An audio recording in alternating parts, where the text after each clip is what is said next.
America Iran మధ్య మరోసారి యుద్ధ వాతావరణం పెరుగుతోంది. హార్ముజ్ జలసంధి వద్ద ఇంకా హై అలర్ట్ కొనసాగుతూనే ఉంది.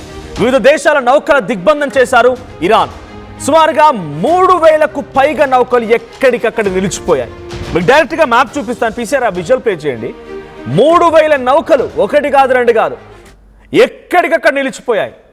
హార్ముజ్ మొత్తం తమ ఆధీనంలో ఉన్నట్టుగా ఇరాన్ మరోసారి వెల్లడించింది. చూడండి, ఇది షిప్స్ మీకు కనిపించేదంతా కూడా ఆ చిన్న యుఏఈ, ఓమన్, ఆ పైన చూడండి ఇటువైపు అంతా కూడా రెడ్ సీ మార్గం నుంచి వెళ్ళేవన్నీ కూడా ఇజ్రాయెల్, సౌదీ, ఇంకా ఇటువైపు ఉన్నటువంటి కంట్రీస్కి వెళ్ళేవి. అది తర్వాత అక్కడ లాస్ట్ స్టాపేజ్ ఉంది కదా, ఆ స్టాపేజ్ వచ్చేసి ఇరాక్, కువైట్, బనామా, బహ్రెయిన్, అదంతా కూడా స్టాపేజ్. సో ఇక్కడ ఈ దేశాల నుంచే, గల్ఫ్ కంట్రీస్ నుంచే 3000 నౌకలు అక్కడ ఆగిపోయాయి. ఆ కనిపిస్తున్నటువంటి రెడ్, ఎల్లో, బ్లూ, గ్రీన్ ఆ డాట్స్ అన్నీ కూడా నౌకలే. ఎక్కడెక్కడ అది మారిటైమ్ ట్రాఫిక్ అవన్నీ కూడా నౌకలే. మీకు చిన్న చిన్న కనిపిస్తున్న ఆరో మార్క్స్ అన్నీ కూడా అవన్నీ షిప్సే. దాంట్లో ఇండియన్ షిప్స్ కూడా ఉన్నాయి. సుమారుగా 13 నౌకలు ఉన్నాయట ఇండియావి, నిలిచిపోయాయి, అన్నీ ఆగిపోయాయి. అయితే ఇరాన్ ఏం చెప్తోందనంటే శివాలిక్, నందాదేవి, జగ్ ప్రకాష్, జగ్ లడ్కి, దేశ్ గరిమా, నిసోసిస్ కెరోస్, అల్ అష్టాన్, ఇవి నేను చెప్పిన పేర్లన్నీ కూడా భారతదేశానికి రావాల్సిన నౌకలు. దాంట్లో ట్రాన్స్పోర్ట్ క్యారియర్స్ ఉన్నాయి, ఆయిల్ క్యారియర్స్ ఉన్నాయి, ట్రాన్సిట్ క్యారియర్స్ ఉన్నాయి, వెహికల్ క్యారియర్స్ ఉన్నాయి, ఇంకా షిప్స్ ఉన్నాయి. ఏంటి? హువాల్ ఇన్వాన్, ఫువా వైరిట్, అల్ రయాన్, అల్ హర్మా, Eagle Verona, CS Anthem, Alliance, Fairfax, జీ జెడ్స్, ఇవన్నీ కూడా వస్తూ ఉన్నాయి. ఇప్పుడు ప్రస్తుతానికి అక్కడ నిలిచిపోయినటువంటి నౌకలు. సో ఇవన్నీ కూడా అక్కడ హాల్ట్ అయిపోయాయి. 13 నౌకలన్నీ కూడా హాల్ట్ అయిపోయాయి. కారణం, స్ట్రైట్ ఆఫ్ హార్ముజ్ దగ్గర ఇప్పుడు మా ఆధీనంలోకి తీసుకున్నామని చెప్పి ఇరాన్ ప్రకటించుకోవాలి. కాబట్టి మొన్న బందర్ అబ్బాస్ పైన అమెరికా అటాక్ చేసింది. It's very near port to strait of Hormuz. Hormuz జలసంధికి చాలా సమీపంగా ఉండేటువంటి ఒక పోర్ట్. ఆ పోర్ట్ అక్కడ ఆగిపోవడం, ఆ పోర్ట్ మొత్తాన్ని కూడా ఇరాన్ తమ ఇరాన్ కంట్రోల్లో అక్కడ ఆర్మీ బేసెస్ని ఏర్పాటు చేసుకున్నారు బందర్ అబ్బాస్ పోర్ట్లో. ఈ బందర్ అబ్బాస్ పోర్ట్లో ఏర్పాటు చేసుకున్నటువంటి ఈ ఆర్మీ బేసెస్ని అమెరికా థ్రెట్గా భావించింది. ఏ క్షణమైనా వాళ్ళు దాడి చేసే అవకాశం ఉందని భావించినటువంటి అమెరికా దీంతో ఇరాన్ బందర్ అబ్బాస్ పోర్ట్పై అటాక్ చేసింది. లేకపోతే ఇంతలా ఇబ్బంది ఉండేది కాదు. అది ఇప్పుడు 13 నౌకలు ఉన్నాయి కదా, ఈ నౌకలు రాకపోవడం మూలంగానే పెట్రోల్ ప్రైజెస్ పెరిగాయి, ఇవన్నీ కాదు. ఇరాన్ ఏం చెప్తుందనంటే ఇండియన్ షిప్స్కి డెఫినెట్గా క్లియరెన్స్ ఇస్తాం మేము, బట్ ఇట్ టేక్స్ టైం. ఒకేసారి అన్ని రావాలంటే కుదరదు, కొన్ని దేశాలను అడ్డుకోవాలి, మేము క్రాస్ చెక్ చేసుకొని వెరిఫై చేస్తూ పంపించాలి. కాబట్టి మీరు డెఫినెట్గా క్యూలో ఉండండి, మేము పంపిస్తాం మిమ్మల్ని. ఇది ఇరాన్ చెప్తున్న మాట. మీకు ఫ్రీ వేకెన్సీ ఇస్తాం, మేము వెళ్ళడానికి అవకాశం ఇస్తాం, మేము ఏం ఆపం మిమ్మల్ని, కానీ please be on the queue. ఎలా? టోల్ గేట్ దగ్గరికి అన్ని వెహికల్స్ వచ్చాయి, మీకు పోలీస్ స్టిక్కరింగ్గా ఉండొచ్చు, లేకపోతే ఇంకేదైనా గవర్నమెంట్ అథారిటీ ఉండొచ్చు. మీరు ఆ టోల్ గేట్ దాటాలంటే మీ టైం రావాలంతే. మీరు ఫ్రీగా వెళ్ళిపోవచ్చు, మీరు ఫ్రీగా వెళ్ళడానికి అవకాశం ఉంటుంది. కానీ ఆ లోపలికి చెక్ చేసి ఈ వెహికల్స్ అన్ని పక్కన పెట్టేసి మీరు ఫ్రీగా రావాలంటే మీ టైం రావాలంతే. ఇది ఇరాన్ చెప్తున్న మాట. నౌకలో సుమారుగా 20,000 మంది సిబ్బంది ఉన్నారు 13 నౌకల్లో. భారత నౌకల్ని హార్ముజ్ దాటించేందుకు ఇరాన్ పర్మిషన్ ఇస్తున్నట్టుగా ప్రకటించి, కానీ కొంత టైం, ఇప్పుడు శాంతి ఒప్పందం కూడా కుదుర్చుకోవడానికి 2 నెలలుగా అమెరికా ఇరాన్ మధ్య చర్చలు జరుగుతూనే ఉన్నాయి. ఇంకో 2 నెలల పాటుగా జరిగే అవకాశం కూడా ఉంది. కానీ ఈ చర్చలు కొలికొస్తాయా? ఏమైనా ఉపయోగం ఉన్నాయా? ఓవైపు ఇరాన్ మొత్తం సరెండర్ అవడానికి సిద్ధమైపోయినామని చెప్తుంది. న్యూట్రలైజ్ చేయడానికి యురేనియం రిజర్వ్స్ని కూడా, న్యూక్లియర్ వెపన్ కూడా లేకుండా న్యూట్రలైజ్ చేయడానికి మేము సిద్ధమైపోయామని చెప్పి ఇరాన్ చెప్తుంది. ఇరాన్ ఆ రకంగా ఒప్పుకున్నప్పటికీ, రెజ్మీ చేంజ్ ఒప్పుకున్నప్పటికీ, వాళ్ళన్నీ ఒప్పేసుకుంటున్నారు. ఒకే ఒక్కటి మాత్రం 100% వాళ్ళకి కావాలి అష్యూరెన్స్ ఏంటంటే ఇరాన్ ఇంటర్నల్ ఇష్యూస్లో అమెరికా ప్రమేయం ఉండకూడదు. అంటే ఇరాన్లో ఏదైనా యుద్ధం జరిగిందనుకోండి, ఇంటర్నల్గా వాళ్ళు తేల్చుకుంటారు. ఇరాన్లో ఏదైనా ఆర్థిక స్థితిగతులు మెరుగుపరచుకోవడానికి సహాయం చేస్తే చేయాలి, కానీ మీరు మా ఇంటర్నల్ ఇష్యూస్లో మాత్రం మీ వేలు పెట్టకూడదు అనేది ఇరాన్ అమెరికా దగ్గర పెట్టిన పెద్ద కండిషన్. అమెరికా ఇదే ఒప్పుకోవడం లేదు. మీ రాజును కూడా నేను నిర్ణయిస్తా అంటోంది డొనాల్డ్ ట్రంప్. అమెరికా ఇప్పుడు ఏం చెప్తోంది? ఇరాన్లో మిమ్మల్ని పాలించే రాజును సైతం మేమే నిర్ణయిస్తాం. ఇది అమెరికా పట్టుబడుతోంది. పక్క దేశాల రాజును నిర్ణయించడానికి ప్రపంచ నాయకుడువా, లేకపోతే ఇక్కడ ఊడిపడ్డ వ్యక్తివా, కొత్త గ్రహం నుంచి వచ్చిన వ్యక్తివా? కాదు కదా. కానీ అమెరికా అధ్యక్షుడు డొనాల్డ్ ట్రంప్ ఇది పట్టుబట్టడం మూలంగానే ఇంకా యుద్ధం జరుగుతోంది, ఇంత తీవ్రతరం అవుతోంది. లేదంటే ఇప్పటికే యుద్ధం మొత్తం కూడా ఆల్మోస్ట్ ఆల్ క్లోజ్ అయిపోయేది. ఎటువంటి అనుమానాలు లేదు.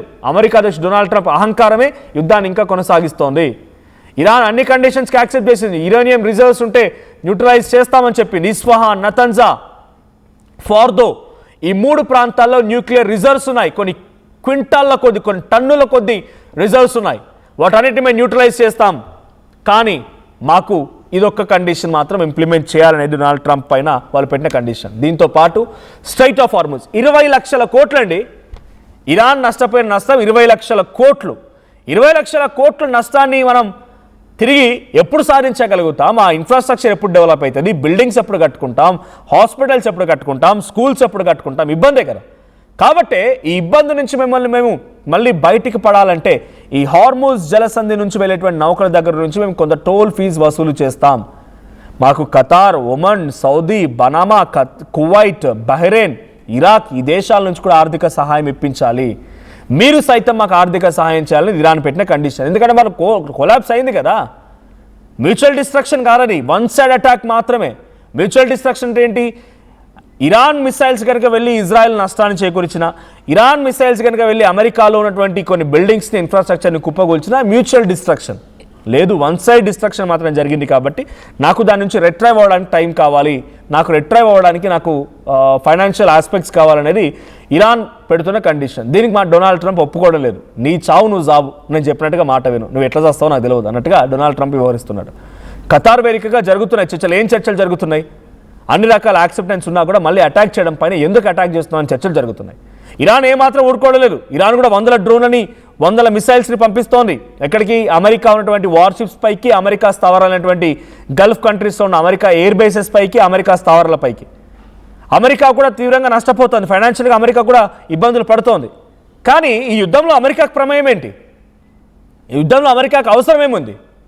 ఇరాన్ ఇజ్రాయెల్ మధ్య యుద్ధం అనుకోండి. ఇజ్రాయెల్ కూడా ఇరాన్పై అటాక్ చేయడానికి కారణం ఏంటంటే ఇజ్రాయెల్ దగ్గర ఉన్నటువంటి Gaza strip, Hamas, Hezbollah, Lebanon, Syria ఈ దేశాల నుంచి వచ్చేటువంటి కొంతమంది మిలిటెంట్ గ్రూప్స్ ఇజ్రాయెల్ని ఇబ్బంది పెడుతున్నాయి. కాబట్టి ఆ మిలిటెంట్ గ్రూప్స్కి సహాయం చేస్తూ ఉంది ఇరాన్. అందుకే ఇజ్రాయెల్ ఇరాన్ యుద్ధంగా మారింది. ఆ యుద్ధంలో ఇజ్రాయెల్కి సహకరిస్తున్న నువ్వు ఒకసారి అటాక్ చేసావు, పూర్తిగా న్యూక్లియర్ వెపన్ లేకుండా చేసావు అనేది నీ టార్గెట్ ఫినిష్ చేసుకున్నావు. మళ్ళీ వచ్చి అటాక్ చేసి యుద్ధాన్ని ఇంత తీవ్రంగా మార్చి ప్రపంచ దేశాల అశాంతిని కోరుకునే వ్యక్తి డొనాల్డ్ ట్రంప్. ఇప్పుడు హార్ముజ్ జలసంధి దగ్గర మళ్ళీ 13 నౌకలు, భారత నౌకలు ఆగిపోయాయి.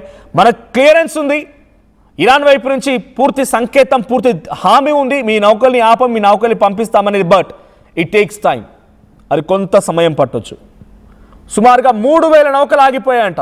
ఒక రోజుకి సగటున ఈ హార్ముజ్ జలసంధి నుంచి 200 నుంచి 300 నౌకలు అటు ఇటుగా వెళ్తూ ఉంటాయి. అటువైపు వైస్ వరుస 200 నౌకలు ఇటు వస్తే 200 నౌకలు అటు వెళ్తూ ఉంటాయి.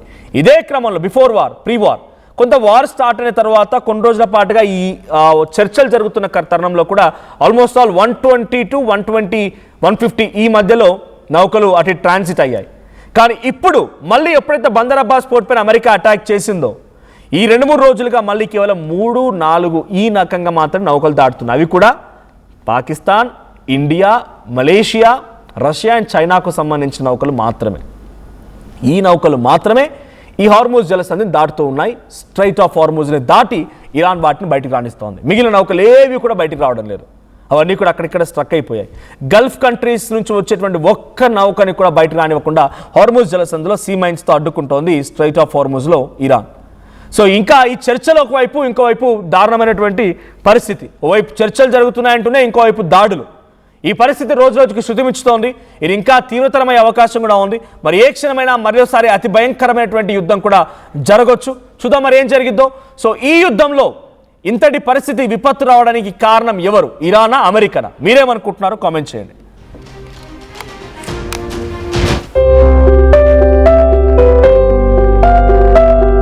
చిన్న చిన్న ఆనందాలు 35 ఏళ్లుగా నా జీవితంలో లేవు. 35 ఏళ్లుగా నేను డైపర్లలో బ్రతికాను. 6 సెంటీమీటర్ల ఫిస్టులా నా మూత్రాశయంలో లీకు కారణమైంది. ఎవరూ నాకు సహాయం చేయలేకపోయారు. AINUలో వైద్యులను కలిసే వరకు. అక్కడ వారు రోబోటిక్ శస్త్రచికిత్సతో నాకు పరిష్కారం ఇచ్చారు. వారు నా ఆత్మవిశ్వాసాన్ని కూడా తిరిగిచ్చారు. Precision care makes it possible.